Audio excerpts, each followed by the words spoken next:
Hello friends, good morning. কেমন আছো সবাই? আশা করছি ভালো আছেন, আমিও খুব ভালো আছি। আজকে হচ্ছে মঙ্গলবার। তো আর এখন ঘড়িতে বাজে হচ্ছে রাইট 9টা 15। তো আজকে সারাটা দিন কী করি না করি, চলো সবটাই তোমাদের সঙ্গে শেয়ার করব। তো কালকে কিন্তু বেশিরভাগ লোকই ধরো জন্মাষ্টমী করেছে। তো কালকে আমাদের বাড়িতে কিন্তু জন্মাষ্টমী করা হয়নি, যেহেতু মায়ের গুরুদেবের নিয়ম অনুযায়ী আজকে হচ্ছে পঞ্জিকা মতে আবার জন্মাষ্টমী, যেহেতু দুদিন পড়েছে তো আমরা পরের দিনটাই করি। তো আজকে হচ্ছে আমাদের বাড়িতে জন্মাষ্টমী উপলক্ষে গোপালের ভোগ দেওয়া হবে। তো সবটাই তোমাদের সঙ্গে শেয়ার করব। জন্মাষ্টমীর মেন কিন্তু হচ্ছে তালের বড়া বানানো, তারপরে লুচি সুচি এগুলো।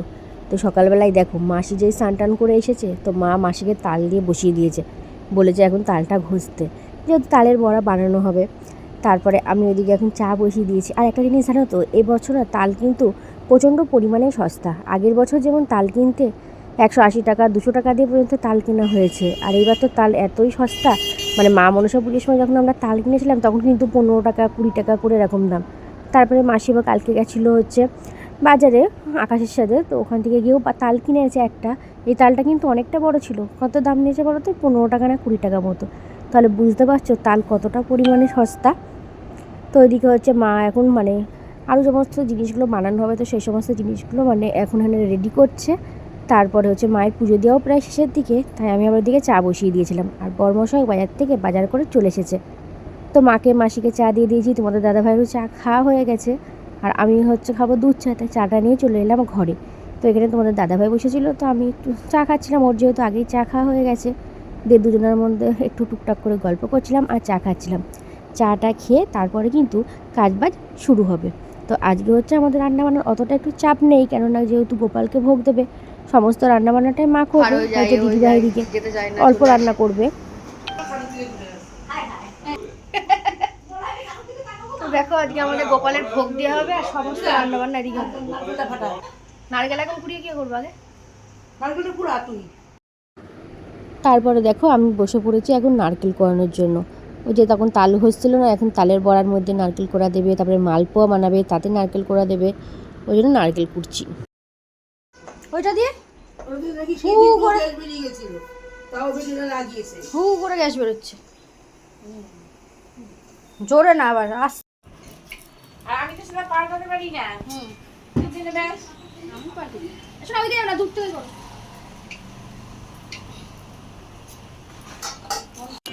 দেখো তালের বড়া ভাজবে বলে কিন্তু তালের ব্যাটারটা রেডি হয়ে গেছে। এখানে দিয়েছিল তাল ছিল, তারপরে ময়দা সুজি কলা গুড় সমস্ত কিছু দিয়ে কিন্তু ব্যাটার তৈরি করেছে, তারপরে তালের বড়া ভাজছে। আর এখানে দেখো মালপোয়া ভাজা হয়ে গেছে, ওইদিকে পায়েস বসিয়ে দিয়েছে। আর সবাই মিলে দেখবে হাতে হাতে কাজ করলে না কাজগুলো কিন্তু এগিয়ে যায়। তারপরে এদিকে হচ্ছে যা যা রান্না বান্না হবে সমস্ত সবজিগুলো আমি এখানে বানিয়ে দিয়েছি। তো 5 রকম ভাজা হবে, তারপরে হচ্ছে একটা ফুলকপির রসা হবে, তারপর পাঁচমিশালি একটা তরকারি হবে, ডাল হবে। তো যাই হোক ওদিকে তো কাজবাজ হচ্ছে। আর এদিকে দেখো দিদিভাই সকালবেলায় করেছিল হচ্ছে সেদ্ধ ভাত আর পটল ভাজা। তো এখানে নিয়ে নিচ্ছি আলু সেদ্ধ, ঘি, আর ওদিকে রয়েছে পটল ভাজা। এটা দিয়ে এখন সকালে খাবারটা খেয়ে নেবো, কেন প্রচণ্ড পরিমাণে খিদে পেয়ে গেছে। আর উপোস আমরা করিনি, মা আর মাসি দুজনে মিলে উপোস করেছে, গোপালকে ভোগ দেবে। তো ওদিকে যা যা সমস্ত সবজি বানানোর সব বানানো হয়ে গেছে। দিদিভাই এদিকে সকালে সেদ্ধ ভাত করেছিল, দিদিভাইয়ের খাওয়া হয়ে গেছে, তোমাদের দাদাভাইয়ের খাওয়া হয়ে গেছে, পুকুকে এখন দিদিভাই ভাত খাওয়াবে। আর আমারও খিদে পেয়ে গেছে বলে আমি ভাত নিয়ে নিলাম। আর এরকম গরম ভাতে আলু সেদ্ধ ঘি কার কার ভালো লাগে একটু কমেন্ট করে জানিও তো। এর মধ্যে কিন্তু দেখো মায়ের কিন্তু সমস্ত রান্নাবান্না কমপ্লিট হয়ে গেছে। এরপর আর কোনো ভিডিও ক্লিপস নেওয়া হয়নি, কেননা আমি ওদিকে একটু কাজে ব্যস্ত ছিলাম।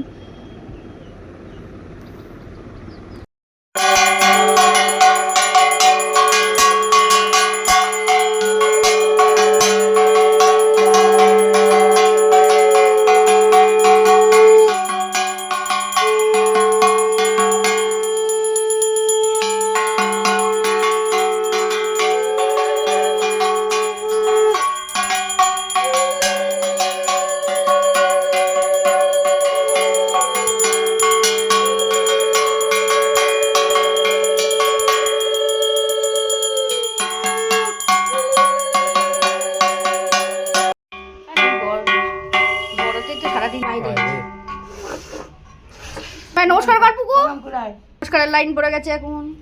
সবার ফার্স্টে করলো নটবলি যেন সকালবেলায় তাড়াতাড়ি ঘুম থেকে না ডাকতে হয় আমাকে, মাধ্যমিকে পাস করে। না যাতে ঘন ঘন মামার বাড়ি আসতে পারে, ঘন ঘন অনুষ্ঠান হয়, হ্যাঁ, যাতে না মাসি যেন একটু একটু লম্বা হয় ঠাকুরের কাছে প্রার্থনা করে।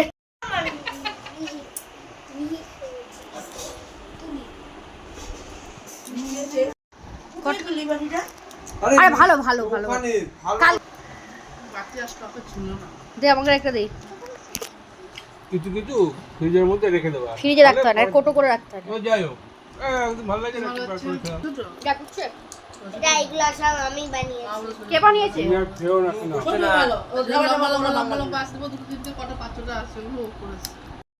গোপালকে তো ভোগ দেওয়া হয়ে গেছে, এবার এখন হচ্ছে আমাদের প্রসাদ খাওয়ার পালা। আর মা হচ্ছে আজকে মাখা প্রসাদ পাকবে। ভাবছো তো মাখা প্রসাদটা কী, মানে যা যা রান্না বান্না হয়েছে তো সমস্ত কিছু দিয়েই এখানে একটা গোবিন্দভোগ চালের অন্ন বানায়, তো সেটাকে দিয়ে সমস্ত মানে প্রসাদটাকে মাখবে। তো এর মধ্যে দিয়ে ডাল দেবে, তারপরে ভাজা, ফুলকপির রসা, মানে যা যা রান্নাগুলো হয়েছিল, তারপরে গন্ধরাজ লেবু দিয়ে না একটা প্রসাদ মাখে। এই যে দেখো মাখিয়েছে প্রসাদটা, আর এত সুন্দর গন্ধ বেরোচ্ছিলো না, মানে এখন তো আমি ভিডিওটা বসে বসে এডিটিং করছি, এখনই দেখে আমার কিন্তু আবার জিভে জল চলে আসছে। আর মায়ের হাতের এরকম মাখা প্রসাদ একবার খেলে না সেই স্বাদ কিন্তু ভোলার না। মানে মাকে বলছিলাম যে মায়ের এই মাখা প্রসাদটা আমাদের বেশ দারুণ লাগে। তাই মায়ের যে গুরুদেবের আশ্রম ছিল, মানে এখনও আশ্রম আছে, ওই আশ্রমে না এক পিসিমা থাকতো মায়েদের, তো পিসিমা এখন আর নেই, উনি মারা গেছেন। তাই বলে উনিও নাকি প্রসাদ এত সুন্দর মাখা প্রসাদ মাখতো, ওই মাখা প্রসাদ খাওয়ার জন্য লোকে নাকি বসে থাকতো। তো দেখেছো মার কিন্তু প্রসাদটা মাখা হয়ে গেছে। তো মায়ের হাতে মাখা প্রসাদও আমাদের বেশ খেতে ভালো লাগে।